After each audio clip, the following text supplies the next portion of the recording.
Welcome to the Genius Factory. Enjoy the video. You start by preparing. Make sure the Google Home Mini is powered and your phone is on the same Wi-Fi because you need local access to the device. Once ready, open My Account. Google.com or the Google app, tap Security, then Password to begin. You're asked to re-authenticate, which protects every linked device, so enter your current password. This first step both confirms it's you and triggers the secure flow for changing the password across Google services. Once re-authenticated, type a strong new password.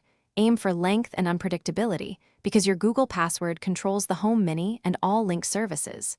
Make sure you update recovery options like a phone or alternate email and enable two-step verification if not already on. This step prevents unauthorized re-linking of devices. After saving the new password, the account updates across Google, but make sure to keep your phone handy. You may need it to re-sign into the... After changing the password, open the Google Home app and sign in with the new credentials. This re-establishes the Home Mini's association. Test simple commands, play music or check the time to confirm everything works. If the Mini shows offline, first reboot the speaker and your router, then rejoin Wi-Fi. Make sure the app permissions remain allowed. If it still fails, use a factory reset and set up the Mini again. Tip: if sign in loops, clear app cache or try a different device to reauthorize.